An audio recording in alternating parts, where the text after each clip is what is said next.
పొంగిలేటి ఆయన స్థాయి ఏందబ్బా? జీవన్ రెడ్డికి హక్కిచ్చే స్థాయా పొంగిలేటి? కాదంటారా? అంటే మంత్రి అని చెప్పి అదే మంత్రి ఎవడన్నా అవుతాడబ్బా? ఇప్పుడు ముఖ్యమంత్రి ఆయన దొంగను చూసినట్టు చూస్తున్నాడు. మీ కాంగ్రెస్ వాళ్ళ వాళ్ళు ఏం చేస్తారంటే ఆయన సంస్కారహీనుడు జీవన్ రెడ్డి మంత్రి స్థాయి మనిషిని రిజెక్ట్ చేసి మంత్రి స్థాయి పని నేను పెట్టుబడి పెట్టి తెచ్చుకున్నా, నేను పెట్టుబడి సంపాదించుకుంటున్నా అని చెప్పేటోడు మంత్రి. ఎవరికి పడితే వాళ్ళని గౌరవిస్తారు. పుణ్యానికి వస్తున్నారు. ముఖ్యమంత్రికి గౌరవిస్తారంటే ఇక ఇటువంటి మంత్రులు వీళ్ళకు ఇటువంటి మంత్రి అవసరం లేదు. 4 వారం రోజులలో తెలుస్తాయి కదా పొంగిలేటి కథ ఏందో.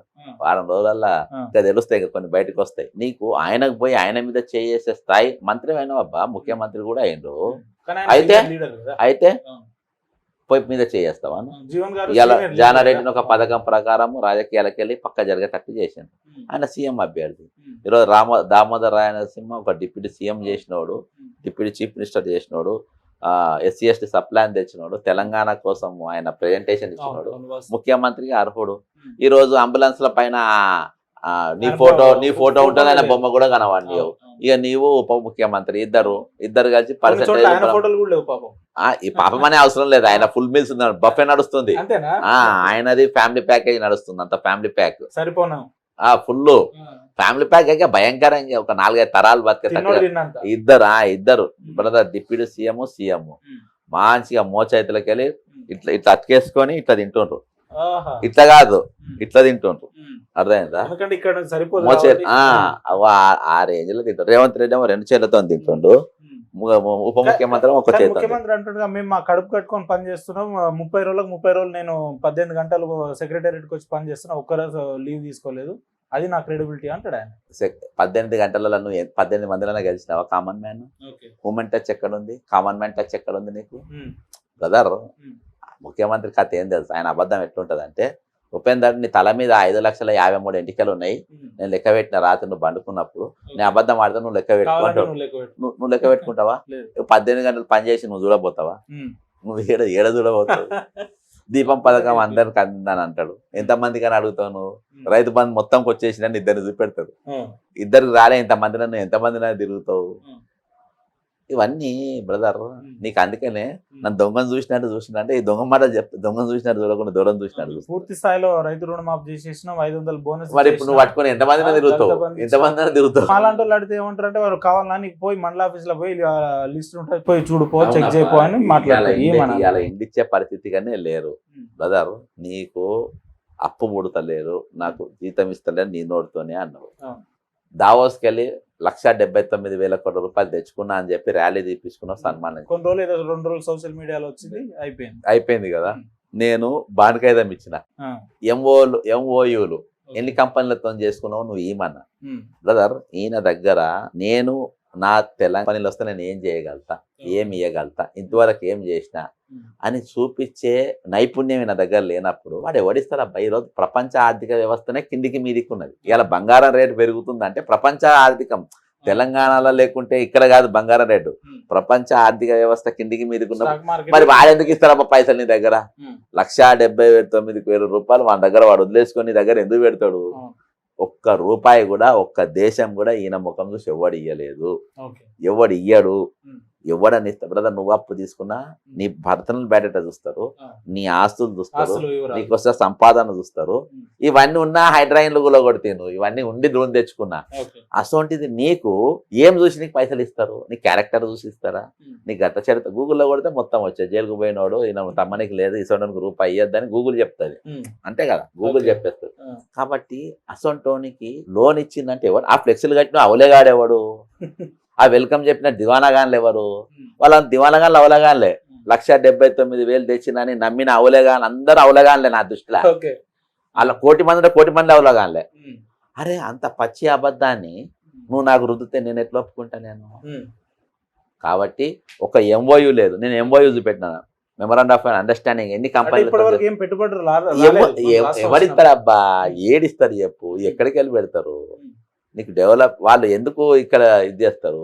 అలా పక్కన చంద్రబాబు నాయుడు గుంటనెక్క లేకుండానే ఉంటాడు, నువ్వు ఇషారా ఇస్తున్నావు, వాడు కొట్టుకోబోతున్నాడు. అక్కడ బాధ ఏందనంటే, ఆడ సముద్ర ప్రాంతం ఉన్నది, తేమ ఎక్కువ, అక్కడ కంపెనీ సంకనాకపోతామని ఎవడు పోతలేడు. ఆంధ్ర దిక్కు ఎటు పోయినా హైదరాబాద్ ఆంధ్రాలో పెట్టడానికి లేదు కదబ్బా. అంటే బాప్ నంబరి బేదా 10 నంబరి అని ఉండేగా. ఇంకా చంద్రబాబు నాయుడు ఇద్దరు మనకు కరెక్ట్ దొరికిండ్రు. వీళ్ళందరూ ఓటుకున్నది ముద్దాయిలే, ఒకటే కేసులు ఉన్నారు, ఒకటే కేసులా. ఏవని ఎటు అక్కడ ఎవరైతే విక్టిమ్ ఉందో ఆయనతోని ఆయన ఫోన్లో మాట్లాడి నేను ఫోన్ మాట్లాడించిండు. వీళ్ళంతా వద్దరు. ఈ రోజు 2 ముఖ్యమంత్రులు మనకున్నారు. కాబట్టి రాష్ట్రము ఈరోజు ఇంకా పబ్లిక్ నువ్వు 10 మంది పోయి పాలన ఎట్లుందనంటే 10 మందికి 10కి 10 సున్నానే. ఒక్కడు కూడా బాగున్నాను అంటలేడు, ఇంక్లూడింగ్ మంత్రులు ఎమ్మెల్యేలు కూడా. కాబట్టి ఒక డిప్యూటీ సీఎం ఇక కొంచెం దాంట్లో ఫుల్ మీద సీతక్క, మర్చిపోయిన వేం నరేందర్ రెడ్డి, సీతక్క, వేం నరేందర్ రెడ్డి, వీళ్ళందరూ ఈ ఫుల్ మీల్స్ బ్యాచ్ అంట. ఫుల్ మీల్స్ బఫే 2 ఉంటాయి అన్నట్టు. ఈ ఫుల్ మీల్స్ బ్యాచ్ అందరు వీళ్ళే పాలన బ్రహ్మాండంగా నడుస్తుందని చెప్తారు, కానీ తక్కినోడు ఎవరు చెప్తలేరు. ఉత్తమన్న కోమటిరెడ్డి వీళ్ళు ఏమంటారు అంటే కార్లలో పోతే డీజిల్ పైసలు ఎక్కువైతున్నాయట, అందుకని చెప్పి ఆ పైసలు తగ్గించడానికి కూడా హెలికాప్టర్ వాడుతున్నాం మేము. 10 కార్లు పోతే అందులో ఎంత డీజిల్, ఎంతమంది స్టాఫ్, అదే హెలికాప్టర్ అయితే మేము 4 పోవచ్చు, అందుకనే హెలికాప్టర్లో పోతున్నాం మేము, రాష్ట్ర ఖజానా అంటే పెంచడానికి అని చెప్పి మాట్లాడుతారు. హెలికాప్టర్లో పోతే నిజంగా పైసలు ఆదా అయితే. ఈ ఐడియాలు పక్క రాష్ట్రానికి ఎందుకు ఇస్తలేరు మీరు పోయి? ఇగో ఇసొంటి నమూనాగాళ్ళు ఉన్నారు మనకు, వీళ్ళ నమూనాలు అంటారు. బట్టల దుకాణాల బయట బొమ్మలు ఉంటాయి చూడు, ఇట్లా అసొంటి నమూనాగాళ్ళు, ఇసొంటి ఐడియాలు కర్ణాటక పోయింది, మరి పక్క రాష్ట్రాల్లో పోయి. మీరు నల్గొండలో ఒక మీటింగ్ పెడితే టైగర్ ఉత్తమ్ రెడ్డి అని ఆయన మాట్లాడు, నేనుగా టైగర్ నువ్వే టైగర్ అని కోమటిరెడ్డి గారు మాట్లాడతారు. వీళ్ళిద్దరు ఒకరినొకరు అవును వేరు అన్నారు కదా, బాలునాయక్ అంటారు వీళ్ళందరూ కలిసి. బాలునాయక్ టైగర్ అని అదే జడ్సన్ దాదాపు 179 కేసులు కొట్టాయని చెప్పాను. నేను చెప్పినా కదా వెంకరెడ్డి లీలలు, ఇప్పుడు వెంకరెడ్డి లీలలు RNBలా 25 లక్షలు తీసుకుని నేను చెప్పింది బదర్ పక్కా చెప్తా, నేను ఉత్తగా గాలికి చెప్పా. నేను నా దగ్గర ఇచ్చిన వర్క్ ఆర్డర్స్ ఉన్నాయి, అన్ని ఉన్నాయి. ఎట్లా ఇచ్చినావు నువ్వు వర్క్ ఆర్డర్? నువ్వు పైసలు తీసుకొని ఇచ్చినావు, పైసలు తీసుకొని ఇవ్వలే, మరి నాన్నకే ఎందుకు ఇచ్చినావు? టెండర్ ఎందుకు విలువలే? టెండర్ ఇవ్వలేదు అంటే నువ్వు పైసలు తీసుకున్నావు. టెండర్ వేసినావని అంటే టెండర్ నార్మల్గా అందరు పాసిపోయేది కదా, వాళ్ళకి ఎవరికి వచ్చిందని అంట. నువ్వు డైరెక్ట్ నామినేట్ ఇచ్చాను, అప్పుడే నువ్వు ఎట్లయితావు, నువ్వు శుద్ధపూస ఎట్లయితావు? కాబట్టి బ్రదర్ వీళ్ళు మొత్తం ఎవ్వడు ఏమి ఇదేది కాదు, అందరూ ఈరోజు ఒక సిండికేట్, తెలంగాణలో నడిచేది పొలిటికల్ సిండికేట్. అందులో అన్ని పార్టీలో ఉంటారు, అందరు కలిసి ఉంటారు, అన్ని మేధావులు ఉంటారు, అందరు కలిసి ఈరోజు పంచిగా తింటారు. అందుకే అప్పలేదు. వీళ్ళకి మాత్రం అన్ని రకాల వసతులు ఉన్నాయి, రాష్ట్రం మాత్రం దివాలా తీసింది, ఆర్థికంగా బాగాలేదు, రూపాయలు. కొత్తగా ఇంటున్నా హెలికాప్టర్లు తిరిగితే పెట్రోల్ పైసలు మిగులుతాయి అని చాలా పెద్ద లాజిక్. ఉత్తమ్ కుమార్ రెడ్డి గారు మాట్లాడుతున్నారా అంటే ఈ కార్లలో పోవడం తోటి డీజిల్ పైసలు ఎక్కువైతున్నాయని చెప్పి మేము హెలికాప్టర్ వాడుతున్నాం, లేదంటే మేము కార్లలో పోయేటోళ్ళము. అదే ఈ ఐడియాలు మాకు తెలియదు, ఇవి ఏం లేదబ్బా. ఎక్కడికిలో వచ్చిండు రేవంత్ రెడ్డి అనేటోడు హెలికాప్టర్ తిరుగుతుంది, మేము తిరుగు తప్పేంది? దాన్ని ఒక షేర్ ఆటో కంటే అధ్వానం వాడుతున్నారు హెలికాప్టర్. అదే బాగా షేర్ ఆటోలే అయినాయి ఇక వీళ్ళు ఎక్కినాక షేర్ ఆటోలు. అందులో ఎక్కనోళ్ళు లేడనా, ఎమ్మెల్యే ఎక్కుతున్నారు, కార్పొరేషన్ చైర్మన్ అంటాడు, జెడ్పీ చైర్మన్ అంటాడు, MP అంటాడు, సీఎం అంటాడు, ముఖ్యమంత్రి మంత్రులు. బర్త్డేలకు పోయినా హెలికాప్టర్ లో పోతున్నారు, దావత్లకు పోయినా పోతున్నారు, పెళ్లిలకు. హోదా బ్రదరు, నేను ఇందాక ఒక మాట ఇదే చేసినావు, ముఖ్యమంత్రి గారి భార్య కూడా క్యాబినెట్ ర్యాంక్. అవును క్యాబినెట్ ర్యాంక్ అన్న. ఎట్లా అంటే మన అందాల పోటీలకు 6 మంత్రులకే ఎంట్రీ, తక్కిన ఎవరికి ఎంట్రీ లేదు, ఇలా భార్యకి ఎంట్రీ, కూతురు ఎంట్రీ. ఎట్లా పోయిన వాళ్ళు? నేను అందుకే ముఖ్యమంత్రి కుటుంబ సభ్యులందరికీ క్యాబినెట్ దొంగ సాటిన పోవడం ఎందుకు? క్యాబినెట్ ర్యాంక్ ఇచ్చి పాడే దరిద్రం పోతుంది. వాళ్ళకు హెలికాప్టర్, వాళ్ళు 4 రూపాయలు మిగిలిస్తారు, వాళ్ళకి హెలికాప్టర్ వాళ్ళు కూడా హెలికాప్టర్లో తిరిగి వాళ్ళు 4 రూపాయలు ప్రభుత్వానికి మిగిలిస్తారు వాళ్ళు కూడా. అంటే కేసీఆర్ ఉన్నప్పుడేమో కుటుంబ పాలన చేసిండు అని అన్నారు, మరి ఇప్పుడు రేవంత్ రెడ్డి గారు కానీ వాళ్ళ బ్రదర్లు వాళ్ళ కుటుంబ సభ్యులు చేసేది ఏందన్నట్టు? బ్రదర్ కుటుంబ పాలన అన్నారు, కుటుంబ దోపిడీ అంటారు. పాలన అంటే అది అడ్మినిస్ట్రేషన్, పాలన చేస్తే మంచిదే, పబ్లిక్ పనికి వచ్చేది. పాలన కాదు. ఈ పదాలు వాడే మేధావులు కూడా అవగాహన లెక్క వాడతారు. పాలన చేస్తే ఎవరు వద్దన్నాడు? అబ్బా నువ్వు పాలన చేస్తే నా కోసం కదా, చేయని తప్పేం లేదు అందులో, అది నాకు వెల్ఫేర్ కోసం కదా. పాలన జరుగుతా, కుటుంబ పాలన జరుగుతలేదు. తెలంగాణ మేధావులు కరెక్షన్ చేసుకోవాలి. ఇది కుటుంబ దోపిడీలు జరుగుతున్నాయి, దాన్ని నేను ఆక్షేపిస్తున్నా. పాలన జరుగుతుంది, నేను ఆక్షేపించా. నువ్వు నాకు మంచి సలహాలు, ఆ పాలన నేను కూడా భాగస్వామి అయితే, నువ్వు కూడా భాగస్వామిగా మీ సిగ్నేచర్ ఛానల్ కూడా కానీ మంచి ఐడియాలు ఇవన్నీ తీసుకొని తప్పేమున్నది అలా.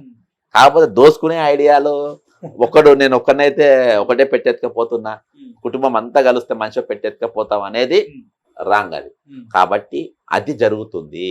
గత ప్రభుత్వం ఆ పని చేసింది, ఇప్పుడున్న రేవంత్ రెడ్డి గారు కూడా 10 ఏళ్ల కాలంలో కేసీఆర్ గారు ఇచ్చిన హామీలు విస్మరించిందని చెప్పి విసిగిపోయే వీళ్ళకి అధికారంకి ఇస్తే వీళ్ళు కూడా దాదాపు అదే రకంగా అట్లనే తయారైపోయారు. కొండా సురేఖ గారు మొన్న ఒక ఫైల్ మూవ్ చేస్తే నాకు కోట్లు ఇస్తామన్నారు, మా మంత్రులు అందరూ అట్లే చేస్తారు, నేను అనుకుంటే ఎంతసేపు అని మాట్లాడుతారు. అంటే ఏమన్నట్టు? వాస్తవానికి సురేఖ ఏమున్నా కానీ సురేఖ నాన్కరం. ఈ మధ్యలో జర స్టేట్మెంట్స్ లూజ్ అవుతున్నాయి, కానీ ఆమె దేల్వాన్ అన్న ఫైళ్ళల్లో ఆమె ఏడ సీతక్క దొరికింది, ఫుల్ మీల్స్తో దొరికింది, కానీ ఓకే నాకు సురేఖ ఏడ కూడా నాకు దొరకలే. ఎండ్ల కూడా ఆమె రాలే. ఎంకరెడ్డి వచ్చినాయి, చాలా మంది మంత్రులు వస్తున్నాయి, ఓకే రాలే. ఆమె కాకపోతే దగ్గర రాలే. ఈమె స్టేట్మెంట్, ఈమె దెబ్బేడ తింటుందంటే సమంత స్టేట్మెంట్ ఒకటి, అది అవును, రేవంత్ అక్కడ రెడ్డి నుంచి. ఇప్పించిండు. ఉమ్, రేవంత్ రెడ్డి ఇప్పించిండు ఇటువంటిది. ఉమ్, ఆమె ఎందుకు అన్నదంటే వాళ్ళకున్న జాగాలు అమ్ముకుంటేనే వచ్చారు పైసలు. ఉమ్, వాళ్ళకున్న జాగాలు వరంగల్ సిటీ సెంటర్లోనే ఉంటాయి. ఉమ్. కొన్ని అంటే కొండా కుటుంబానికి అవినీతి చేయాల్సిన అవినీతి అవసరం అవినీతి లేదా? అవసరం లేదు, ఉమ్, అవినీతి చేయరు, అవసరం లేదు వాళ్ళకు. ఉమ్, నేను వాళ్ళతో నాకు సంబంధాలు కూడా ఏం లేవు, ఒరిజినల్ చెప్పు. కానీ ఈ స్టేట్మెంట్లు ఇటువంటి ఉమ్, ఈ చెప్పుడు మాట విన్నటోళ్ళతో కేసు, ఇక గుండెటి నరేందర్ మీద ఏదో కేసు పెట్టించారు వరంగల్. ఉమ్. అవి తప్పది. ఓకే గుండెటి నరేందర్ అని ఉమ్, కాంగ్రెస్ పార్టీ అవును, చెందిన వాళ్ళు, తెలంగాణ ఉద్యమంలో పాల్గొన్నాడు ఆయన, కరెక్ట్ అసొంటోని మీద అటెంప్ట్ రేపు కేసు పెట్టించుడు అవును, 100% రాంగ్. అంటే ఇటువంటి కొన్ని తప్పిదాలు తప్ప అవినీతిలో వాళ్ళ ఏం లేవు. ఉమ్. అసలు స్టేట్మెంట్ కూడా ఎందుకో మరి మధ్యలో అట్లా ఇస్తాం. ఇప్పుడు గతంలో ఒక 3-4 నెలలు కేసీఆర్ మంత్రివర్గ విస్తరణ చేయకపోతేనే ఫామ్ హౌస్ లో అన్నాడు, ప్రతిభవన్లో అన్నాడు, ఈయన పరిపాలన పట్ల అవగాహన లేదు అది అని అన్నాడు. ఇప్పుడు సంవత్సరంన్నర అవుతుంది, పూర్తి స్థాయిలో మంత్రివర్గ విస్తరణ లేదు, రాష్ట్రం ఏందనేది అసలు అధోగతి స్థితిలో ఉంది. అంటే ముఖ్యమంత్రికి ఇప్పుడు దీని ఎవరి మీద నమ్మకం లేదు. ఇప్పుడు హోంశాఖ నా అంత సమర్థులు ఎవరు లేరు, ఓకే నా అంత బాగా ఎవరు చేయలేరు. ఉమ్, నేను మన దామోదర్ ఆయన స్మృతిస్తానో లేకుంటే వాళ్ళు చేయలేరు. వాళ్ళు ఉమ్, సోషల్ వెల్ఫేర్ ఉన్నది, అవును, ఎస్సీ ఎస్టీ బీసీల గురించి నా అంత బాగా ఎవరు ఆలోచించలేరు. బీసీ అంటే పొన్నం ఉన్నాడు, కొద్ది గొప్ప చేస్తాడు, ఆయన కూడా సరిగా చేయలేకపోతుండు. ఓకే అది కూడా నాకు ఇస్తే బాగుండు. ఓకే రెసిడెన్షియల్ స్కూళ్ళు కానీ ఇవి కానీ, ఉమ్, ఉమ్, యానిమల్ హస్బెండరీ, ఉమ్, పశు సంవర్ధక శాఖ, ఉమ్, అది కూడా చేసేటోళ్ళు ఎవరు లేరు. ఉమ్, కాబట్టి అది కూడా నేనే పెట్టుకున్నా. ఉమ్, ఇవాళ లేక గొర్రెల స్కామ్ కూడా నేను దాని బొచ్చు కూడా వీకలేకపోయినా. ఉమ్. విద్యాశాఖ కాబట్టి మంత్రి లేదు. విద్యాశాఖ మంత్రి నా అంత బాగా ఆలోచించడం ఎవరు లేరు. ఆల్రెడీ ఇప్పటికి అన్ని యూనివర్సిటీలు తిరిగి వచ్చేసిండు. ఉమ్, ఉమ్, కాకతీయ యూనివర్సిటీ పోయిండు, శాతవాహన యూనివర్సిటీ పోయిండు, ఉమ్, ఆ, ఆ, ఉస్మానియా యూనివర్సిటీకి 10 సార్లు పోయిండు, దాన్ని ఫండ్ పెంచిండు, ఉమ్, స్టాఫ్ పెంచిండు, ఉమ్. దాన్ని టీచింగ్, దాన్ని నాన్ టీచింగ్. అన్ని అన్ని అన్ని పెంచిండు. ఈరోజు పే చేయలేరు, మున్సిపల్ అడ్మినిస్ట్రేషన్ అంతే. ఉమ్, కాబట్టి ఈ శాఖలకు నాకు మించినోడు ఎవరు కనబడతలేరు. ఉమ్. అసలు ఇప్పుడున్న మంత్రులు కూడా వేస్ట్ అనిపిస్తుంది, అవి కూడా నాకేస్తే బాగుంటుంది. రియల్ అబ్బా, ఆయన ఫీలింగ్ అట్లా అవుతుండ్రు. అంటే వాళ్ళు అనవసరంగా మిగతా మంత్రులంతా అన్ఫిట్ అన్ఫిట్, ఈయన దృష్టిలో అన్ఫిట్, పొంగిలేట్ ఎట్లా అన్ఫిటే, తక్కిన మంత్రులు కూడా. ఉత్తమ్ కుమార్ అసలు రెడ్డి దామోదర గారు. రాయలసీమకు హెల్త్ పొన్నం నాకు గారు. ఇస్తే ఆ పొన్నం అడ్జస్ట్ అయ్యట్లే. ఆ పొన్నం ఈయన తోవలనే మంచిగా బ్రహ్మాండంగా ఉన్నాడు. ఓకే రవాణా సార్. ఇక అంటే కొంతమంది సమర్థవంతులైన మంత్రులు అసలు వాళ్ళకి ఎందుకు అవి నాకు ఇస్తే ఇవి నేను చూసుకుంటా కదా, మొత్తం మంత్రివర్గం మొత్తం అంతా నాకు ఇస్తే నేను ఒక్కనే చేస్తా కదా అనే ఆలోచన 1000% ఉన్నది. ముఖ్యమంత్రి గారు. మరి గన్ని శాఖలు ఎవడన్నా పెట్టుకున్నాడబ్బా? విజయభాస్కర్ రెడ్డి పెట్టుకుంటా, రాజశేఖర రెడ్డి గారు పెట్టుకుంటా, ఎవరు పెట్టుకోడు. ఎవరు పెట్టుకుంటారంటే దొంగలు పెట్టుకుంటారు. ఓకే అందులో ఉన్నది మొత్తం నేను దోసుకోవాలని ఆలోచన ఉన్న వాళ్ళు పెట్టుకుంటారు. అన్ని శాఖలు నాతో కాదని చెప్పి వేరే వాళ్ళని వీళ్ళని పెడతారు. ఈ రోజు అవేవి పెట్టకుండా ఈ రోజు ఎన్ని రోజులు నడిచే అవకాశం ఉంది, ఉంటదా లేదంటే దాని రోజులు నడిపిస్తాను. కానీ రోజు మా కవిత ముఖ్యమంత్రి కావాలి, నేను సపోర్ట్ చేయాలి. మధ్యలో కవిత ఎందుకు వచ్చింది? కవిత అనే పేరు అరే ఆయనే అన్నాడు కదా కవిత నెక్స్ట్ కవిత ముఖ్యమంత్రి, కేటీఆర్ కి ఛాన్స్ లేదని అన్నాడు. వీళ్ళు అడికోర్ ఇన్ఫ్రాస్ట్రక్చర్ కంపెనీ ఇద్దరు పార్ట్నర్స్, రేవంత్ రెడ్డి కవిత ఇద్దరు కలిసి పెట్టిన ఒక కంపెనీ, సౌత్ గ్రూప్. వ్యాపారాలు ఉన్నాయా? ఇద్దరు కలిసి పెట్టి అడికోర్ ఇన్ఫ్రాస్ట్రక్చర్ అబ్బా, కార్ అయితే నేను చెప్తా వద్దు. అడికోర్ ఇన్ఫ్రాస్ట్రక్చర్ స్ట్రక్చర్ అది వీళ్ళిద్దరు ఇద్దరు కలిసి పెట్టిండ్రు, ఇద్దరు పార్ట్నర్స్ అందులో. తర్వాత వీళ్ళిద్దరు సుజన్ తెలుసా, రేవంత్ రెడ్డి బాంబడి, ఆయనను తీసుకొచ్చి ఇలా పెట్టిండు. ఆమె బినామీని తీసుకొచ్చి పెట్టింది. ఆమె పేరు మంజులాను మందుల, ఆమెను తీసుకొచ్చి పెట్టింది. లిక్కర్లో మళ్ళా కవిత ఉన్నది, ఈయన పేరు కూడా వచ్చింది. ఎవరి పేరు? వాళ్ళ బాంబడిది పేరు. అంటే నీకు కథలు ఇట్లా ఇట్లా జరుగుతూ ఉంటది. ఇవాళ అన్నిట్లల్లా ఇవాళ ప్రభుత్వంలా వాళ్ళది ఎంత ఉందో, ఈ బిజినెస్ పార్ట్నర్స్ కదా న్యాచురల్ గా వీళ్ళది నడుస్తూ ఉంటుంది వ్యవహారం. ఈరోజు కేసీఆర్ కుటుంబంలో కూడా కొంచెం అలజడి లేవడానికి, కొంచెం చీలికి వచ్చే పరిస్థితి ఉండడానికి కవిత సొంత పార్టీ పెడితే అన్నదానికి కూడా వెనుక కూడా. ఇప్పుడు నిన్న మొన్న కొన్ని రోజులేమో హరీష్ రావు అలిగిండు, అందుకే కేటీఆర్ వాళ్ళ ఇంటికి పోయిండు, సంజయ్ ఇచ్చిండు, రజతోత్సవ సభలో ఆయన ఫోటోలు ఎక్కడ కనిపించలేదా అనేటట్టు మాట్లాడి, ఇప్పుడేమో కవిత అనే ఎలివేషన్ వచ్చింది. నిన్న మొన్న కూడా చూసినట్టు మీరు కేసీఆర్ గారికి నోటీస్ కూడా వెళ్ళింది ఏదో కాళేశ్వరం అని. ఆ కాళేశ్వరం ఏం బీకరప్ప అంత టైం. ఏదో నోటీస్ పంపించిన హాజరు కావాలని. నోటీస్ పంపిండ్రు, ఓకే. నేను ఇంకొకటి చెప్తా. ఉమ్. నువ్వు నన్ను మర్డర్ చేసినావు, ఓకే. నిన్ను చంపించినోడు XYZ ముగ్గురు ఉన్నారు. ఉమ్. పోలీసు వాళ్ళు ఫస్ట్ నిన్ను పట్టుకొని నీతో ఎవరు చేయించి నన్ను ఇంట్రాగేషన్ చేపిస్తారా, ఉమ్. లేకుంటే పట్టుకొని వచ్చి నువ్వు ఈయనతో ఎట్లా చేయించి నన్ను కుట్రదారులను ఫస్ట్ పట్టుకుంటారా? ఉమ్. ఎవరిని పట్టుకుంటారు? ఫస్ట్ చంపినోని పట్టుకుంటారు. నీతో ఎవడెవడు చేయించిండు అని చెప్పేసి సీన్ ఆఫ్ అది సీన్ రీకన్స్ట్రక్షన్ ఏదో అంటారు. సీన్ ఆఫ్ అఫెన్స్ అంట. రీకన్స్ట్రక్షన్ అంటే మళ్ళీ ఎట్లా అంటే జరిగిందో మళ్ళీ, మొత్తం చూపియా ఉమ్. అని నిన్ను పట్టుకొని చేస్తారు. ఇలా మేఘా కృష్ణారెడ్డి వదిలేసి ఉమ్. కుట్రదారులను పట్టుకుంటారు. అసలు దొంగ ఎవరు? ఉమ్. మేఘా కృష్ణారెడ్డి. మేఘా కృష్ణ తీసుకుపోయి నువ్వు కోడంగల్ లిఫ్ట్ ఇరిగేషన్ వరకు ఇచ్చినావు, సగం రాఘవ కన్స్ట్రక్షన్స్ ఇచ్చినావు పొంగిలేటికి, సగము మెగా కంపెనీ. మేఘాకి ఇచ్చినావు. ఉమ్. ఈ రాఘవ బ్రదర్, నేను పొంగిలేటిది ఎందుకంటున్నా అంటే పొంగిలేటి అనేటోడు ఒక మంత్రి, రెవెన్యూ మంత్రి అయ్యుండి నువ్వు ఒక వర్కులను నువ్వు ఎట్లా తీసుకుంటావు? ఉమ్. నువ్వు రియల్ ఎస్టేట్ వ్యాపారాలు ఎట్లా చేస్తావు? నువ్వు అన్న వదిలేసి ఈరోజు నువ్వు పని చేయాలి. నువ్వు ఏ వర్క్ వస్తే అలా నాకు కావాలి, ఎక్కడ ల్యాండ్ ఉంటే అక్కడ నాకు కావాలి, నేను పార్టీకి పైసలు పెట్టా. అందుకని జీవన్ రెడ్డి చేయనియలే. తుచ్చుడా దూరం జరుగు అన్నాడు, ఉమ్. అప్రాష్టుడా దూరం జరుగు అన్నాడు. అటువంటి నికార్సైన కార్యకర్త కాబట్టి ఆయన. అవును.